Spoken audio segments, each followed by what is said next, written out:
para aqueles que nos acompanham à distância, saibam que nós temos, nestas semanas, pregado uma série de sermões no livro do profeta Daniel.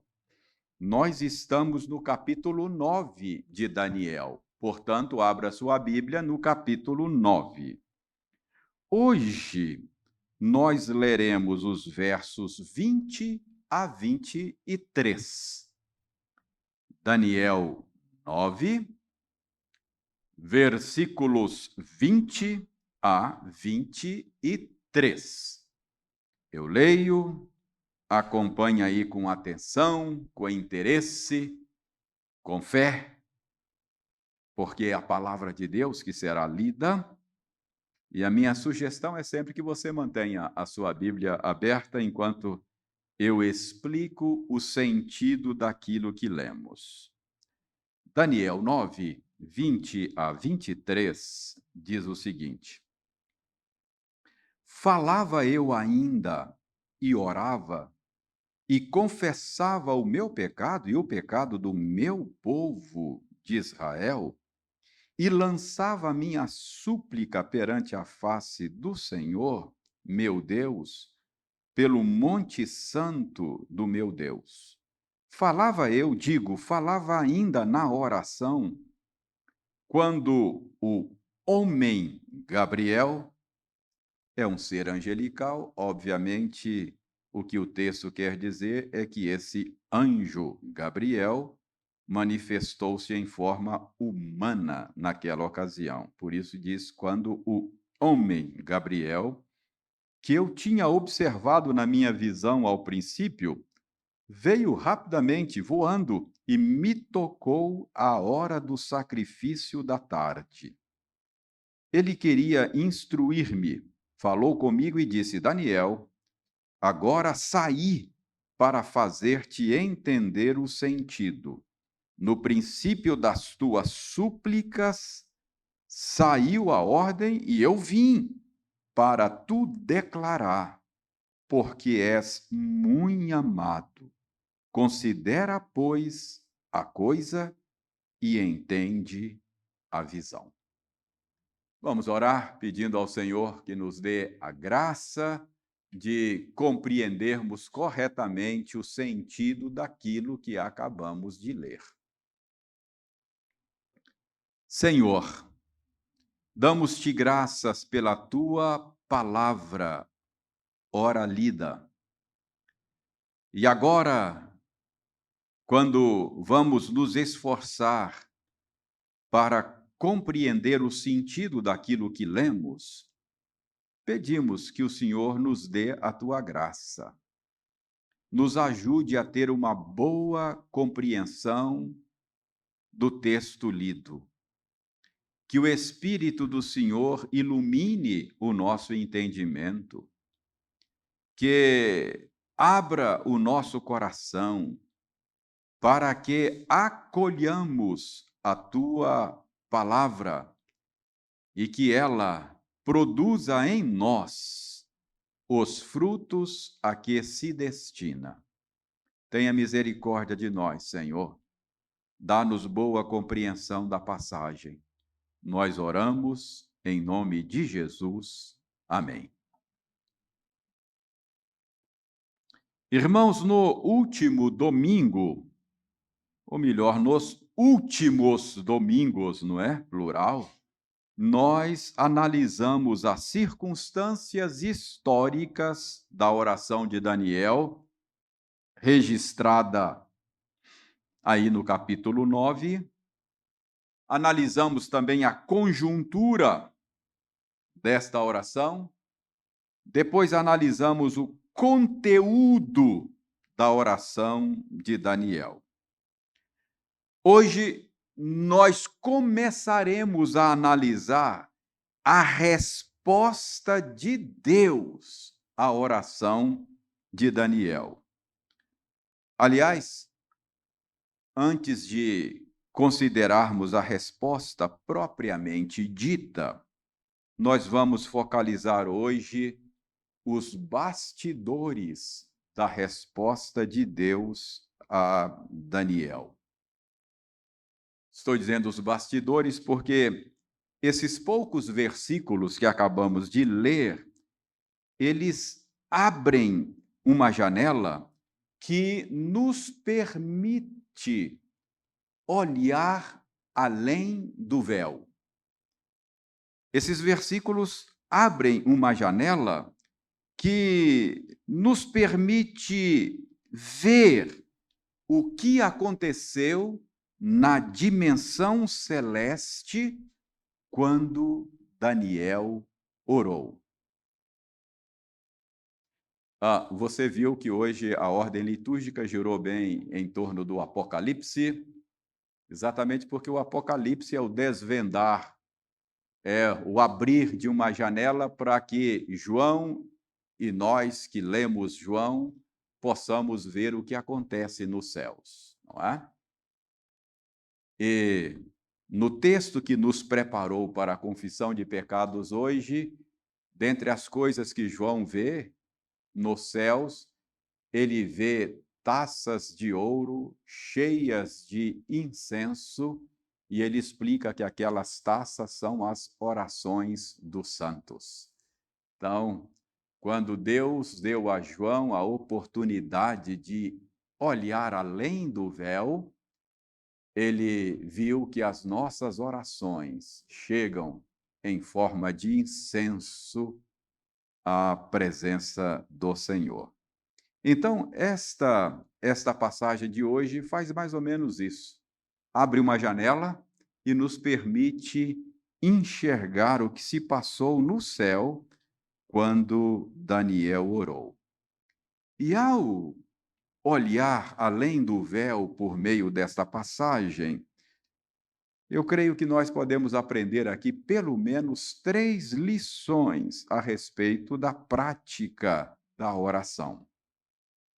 Primeira lição que nós aprendemos aqui é que quando nós oramos a um Deus pessoal. Então, quando nós oramos a um Deus pessoal. Como é que a gente percebe isso na passagem? Vejam o verso 23. No verso 23, nós lemos as seguintes palavras do anjo Gabriel: No princípio das tuas súplicas saiu a ordem e eu vim. Então, Gabriel se apresenta a Daniel dizendo que ele estava ali cumprindo uma ordem de Deus. Daniel orou e, em resposta à sua oração, Deus deu uma ordem ao anjo Gabriel. Irmãos, isto sugere para nós que o Deus a quem nós oramos é um ser pessoal. Deus não é uma força impessoal que nós manipulamos, controlamos por meio da oração. Deus não é uma energia cósmica que nós podemos manipular para fazer as coisas acontecerem aqui na Terra. Não. O que nós percebemos aqui é que Deus é um ser pessoal. É uma pessoa, ou melhor, 3 pessoas. Ele tem vontade própria. Ele pensa. Ele decide. Ele dá ordens. É isso que Gabriel está dizendo. No princípio das tuas súplicas, saiu a ordem e eu vim. Então, Daniel, ou melhor, Gabriel, se apresenta a Daniel dizendo que estava lá porque receberam uma ordem do Deus a quem Daniel estava orando. Então, isso é muito importante. A oração nossa é dirigida a um ser pessoal. Porque eu tenho uma suspeita, irmãos, existem cristãos que concebem a oração como se fosse uma técnica de autoajuda, não uma conversa dirigida a um Deus pessoal. Na cabeça de muita gente, o conceito que eles têm, embora não, às vezes não tem consciência disso, não elabore isso, mas parece que concebem a oração como um tipo de placebo espiritual. Você sabe o que é um placebo, não sabe? É aquele medicamento feito de uma substância inativa, que não faz bem nem faz mal, que não tem nenhuma interação com o organismo, mas que os médicos dão sem o paciente saber exatamente e traz algum benefício de natureza psicológica para aquele que toma.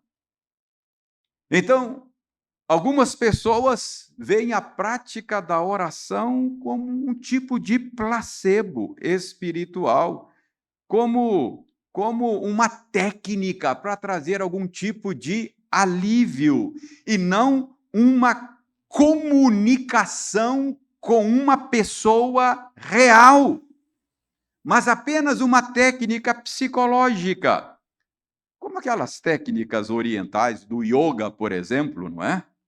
Já viram isso?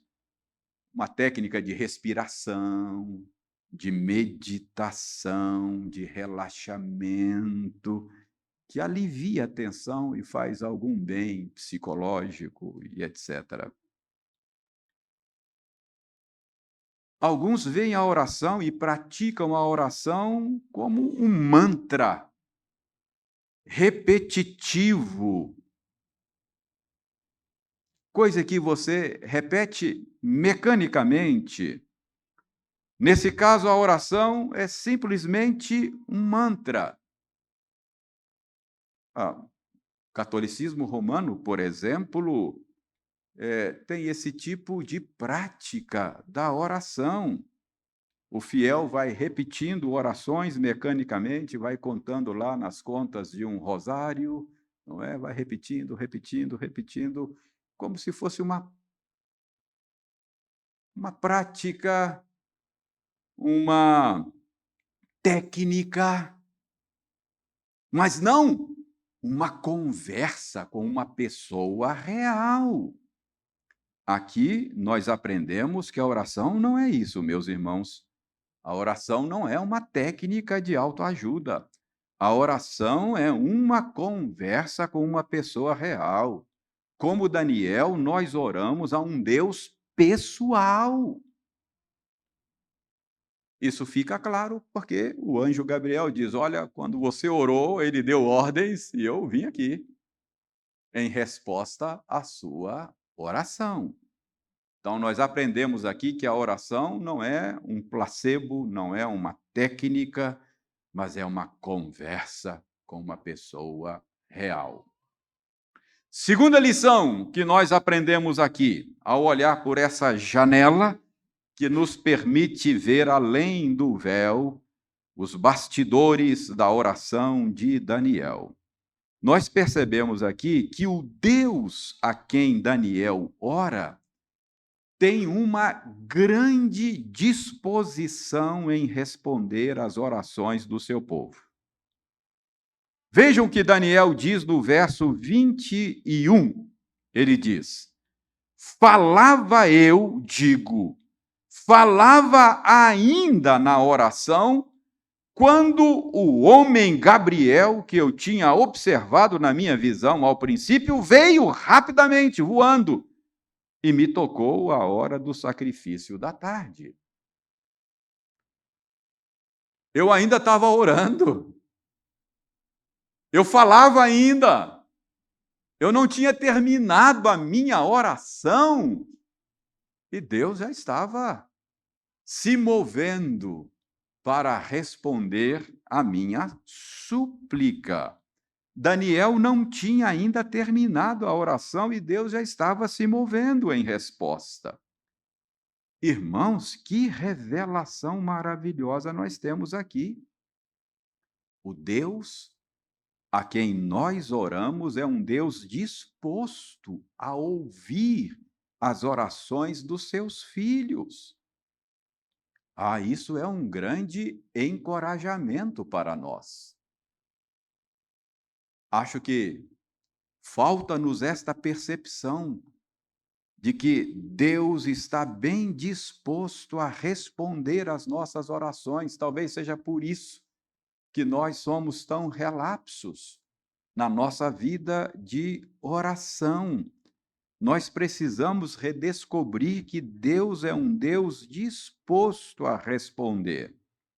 Isso foi um encorajamento para o salmista, por exemplo. O salmista diz lá no capítulo 116, ou no Salmo 116, versos 1 e 2, ele diz: Amo o Senhor porque ele ouve a minha voz e as minhas súplicas.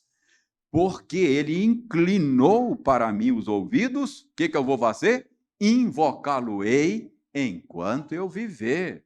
Ou seja, ele se sente encorajado a invocar o Senhor, porque ele sabe que Deus é um Deus disposto a responder, a ouvir as suas orações. Deus está sempre disposto a ouvir as orações dos seus filhos. Isaías faz uma descrição lá no seu livro do Novos Céus e da Nova Terra. E ele, ao descrever novos céus e nova terra, ele fala desta disposição que o Senhor tem de responder às nossas orações. Isaías 65, verso 24, nós lemos o seguinte: E será que, antes que clamem, eu responderei? Estando eles ainda falando, eu os ouvirei. Irmãos, como eu disse, talvez nós oremos tão pouco por nos faltar esta convicção de que Deus está sempre disposto a responder às nossas orações. Jesus contou uma parábola sobre isso, lá está registrada em Lucas, no capítulo 18. É uma parábola sobre a oração. Ele fala de uma viúva que clamava dia e noite diante de um juiz, mas o juiz era insensível, o juiz era indisposto a ouvir e atender a causa da viúva. E Jesus diz que ela continuou insistindo até que o juiz iníquo, insensível, indisposto, acabou sendo vencido pelo cansaço e atendeu à petição da viúva. Esta parábola, ela funciona pelo contraste. O que Jesus está dizendo nesta parábola é que, diferentemente daquela viúva, nós oramos a um Deus sensível, disposto a nos atender. E às vezes nós não o buscamos. Aquela viúva que tinha tudo para não buscar ajuda naquele juiz, continuou buscando. Nós que temos tudo para buscar, não buscamos. Então, é o contraste aí que nos ensina. O que Jesus está dizendo com a parábola do juiz iníquo é que Deus está mais disposto em nos atender do que nós estamos dispostos a pedir. Ele está mais disposto a nos atender, a disposição dele em nos atender é maior do que a nossa disposição em orar.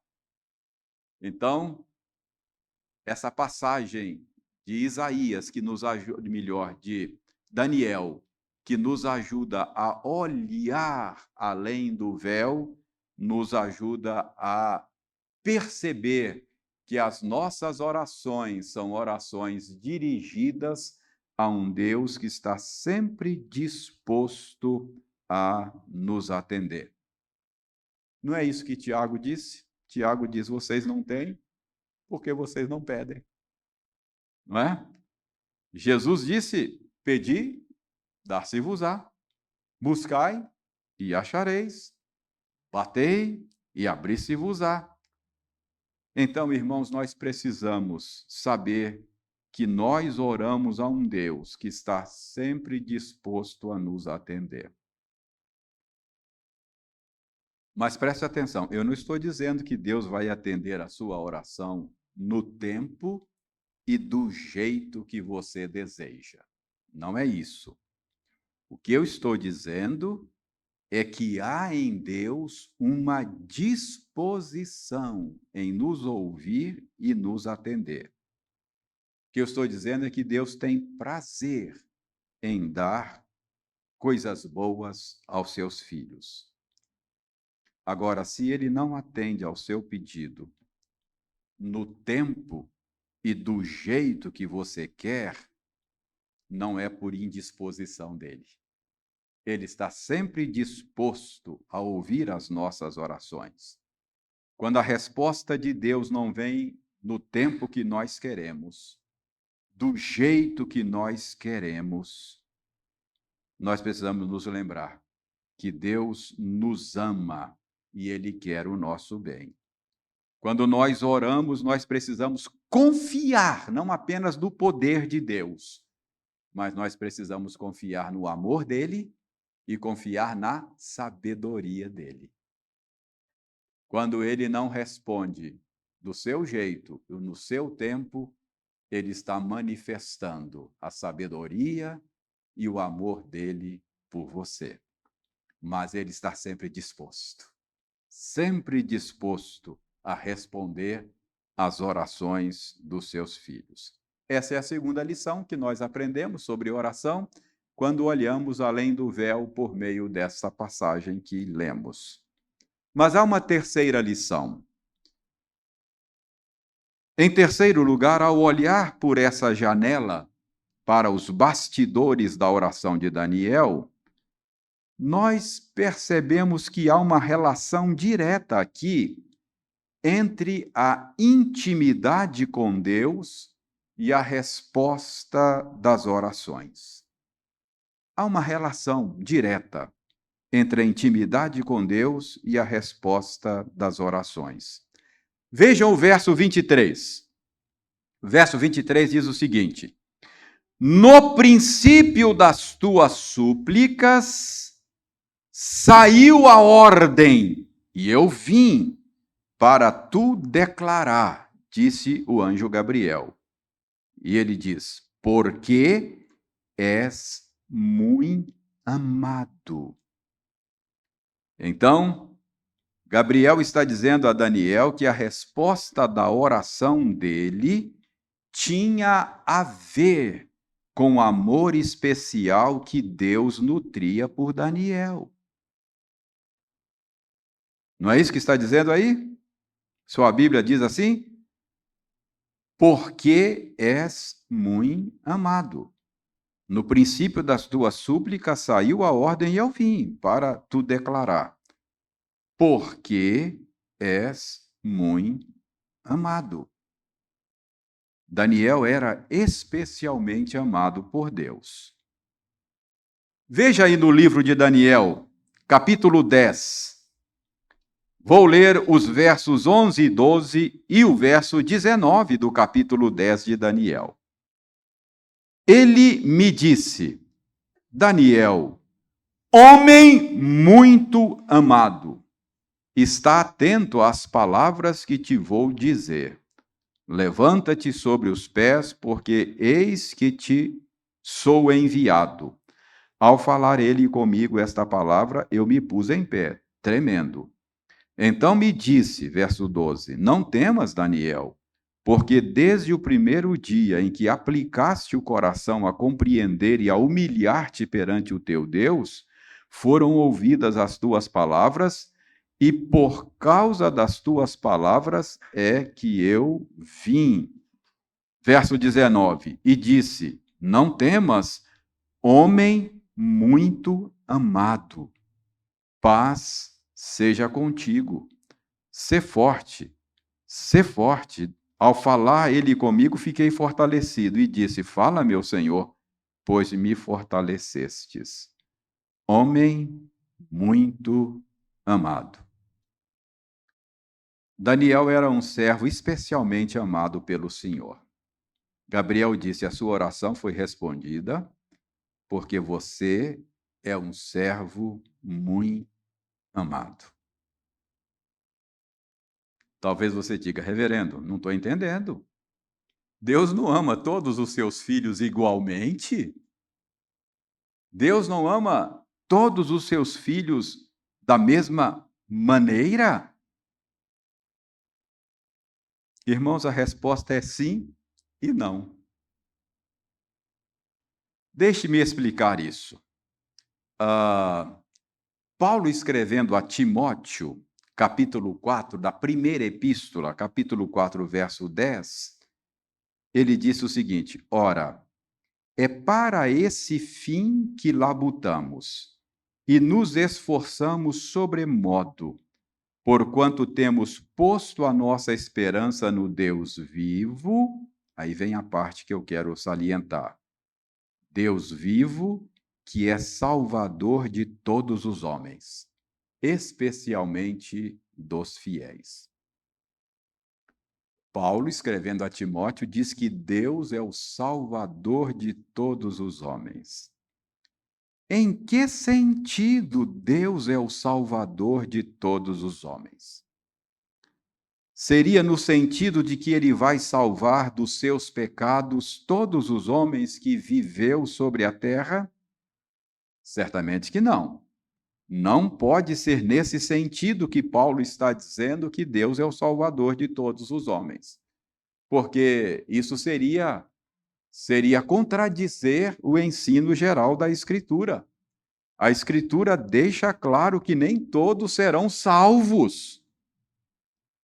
Então, em que sentido Deus é o Salvador de todos os homens? Irmãos, bons intérpretes da Escritura dizem que nós precisamos entender o que Paulo está dizendo aqui no sentido de ser Deus o provedor, ser Deus o mantenedor, ser Deus o sustentador da vida de todos os homens.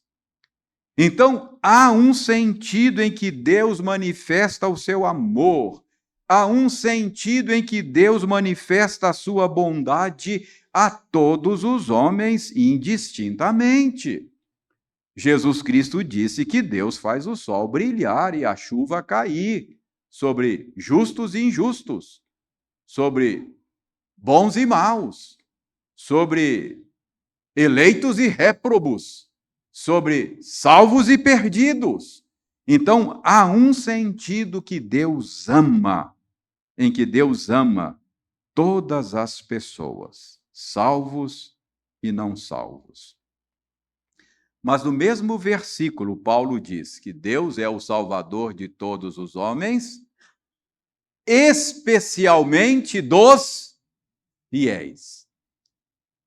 Então, embora Deus manifeste a sua bondade e o seu amor a todos os homens, Paulo está dizendo que Deus manifesta o seu amor e a sua bondade de maneira especial aos seus eleitos.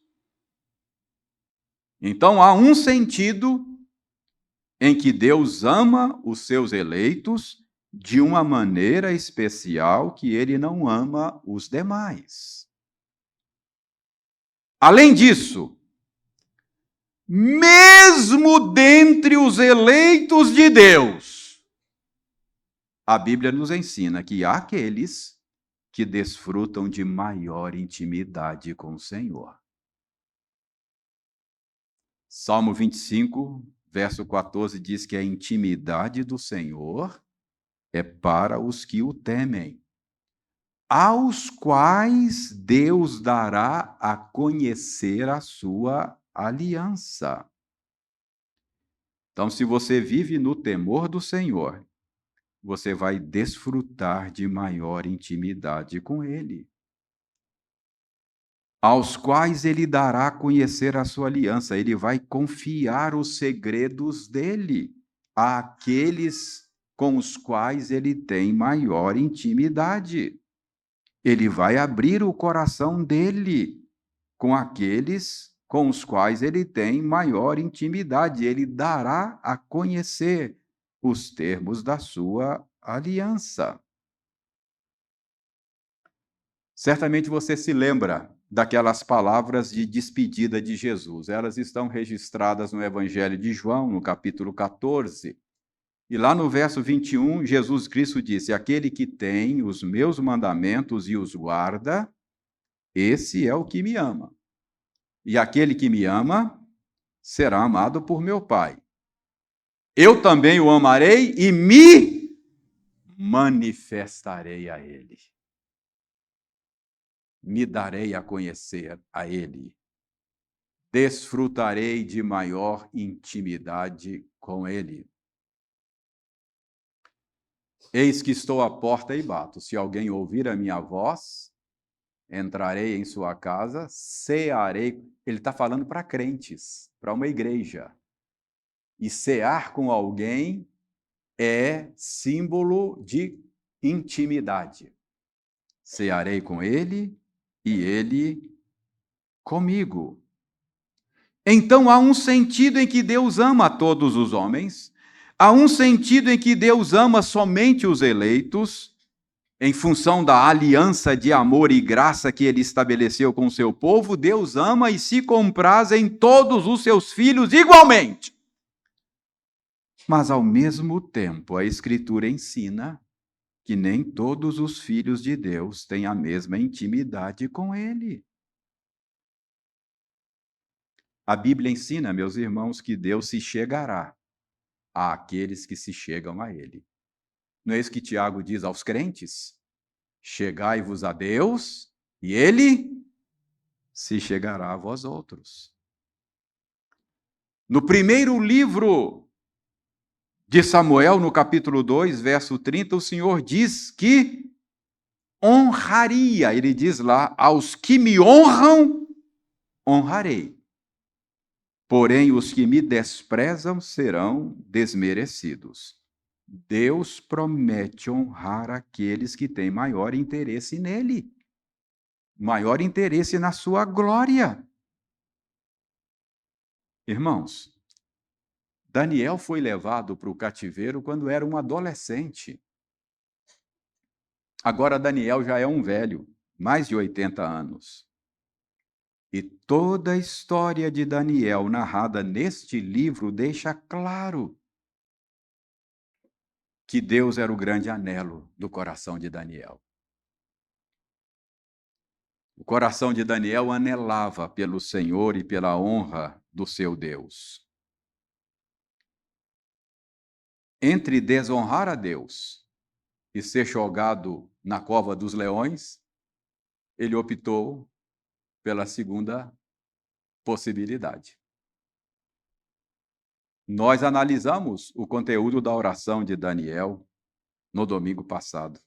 E a gente percebe que ele nutria no seu coração um grande zelo pelo nome de Deus, pela reputação do Senhor, pela glória do Senhor.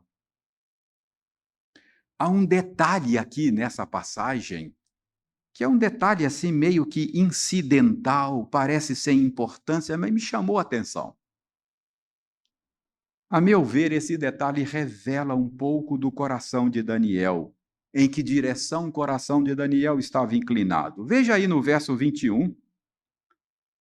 No verso 21, Daniel diz que quando Gabriel veio a ele trazendo a resposta de Deus, a sua oração, ele diz que era a hora do sacrifício da tarde. Achou aí? Era a hora do sacrifício da tarde. Gente, pensem comigo. O templo estava destruído, Daniel está no cativeiro. Há quase 70 anos de destruição do templo. Havia cerca de 70 anos que os sacrifícios no templo tinham cessado. Mas, curiosamente, Daniel liga a visita do anjo Gabriel com a hora do sacrifício da tarde.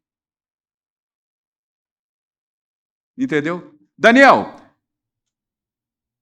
quando foi que você recebeu a visita do anjo Gabriel em resposta à sua oração?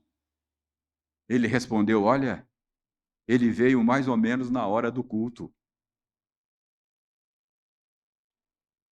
Como assim, Daniel? Quase 70 anos que não tem culto? Mas Daniel está pensando na hora do culto. Irmãos, a Bíblia diz, Jesus disse que a boca fala do que o coração está cheio. Onde estiver o seu tesouro, ali estará o seu coração. Irmãos, isso não dá a impressão de que o coração de Daniel estava inclinado na direção de Jerusalém, no Monte Sião. Era a hora do culto. Não tem culto, mas é a hora do culto. O coração de Daniel está inclinado para o Senhor, para a comunhão com Ele. O Senhor é o anelo do coração de Daniel. Aos que me honram, diz o Senhor, eu honrarei. A intimidade do Senhor é para os que o temem. Com quem você abriria o seu coração mais facilmente? A quem você confiaria os seus segredos? Certamente seria com alguém que tivesse real interesse em você. Não é verdade? E você é a imagem de Deus. Deus é assim também. Ele confia os seus segredos aos que têm um real interesse nele. Ele é íntimo daqueles que de fato o querem mais do que tudo. Buscar-me-eis e vão me achar. Quando me buscarem,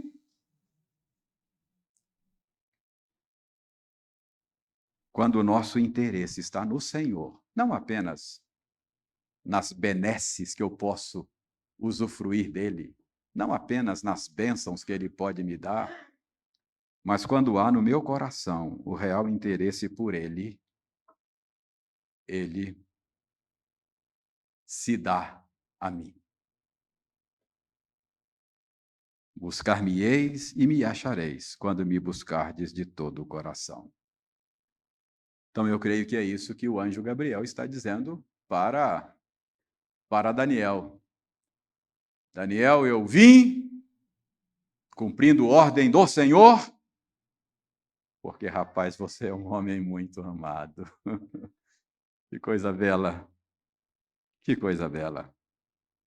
Irmãos, que Deus nos dê a graça de desfrutar da intimidade com Ele. Que Ele nos dê a graça de ter um coração que o deseje mais que tudo.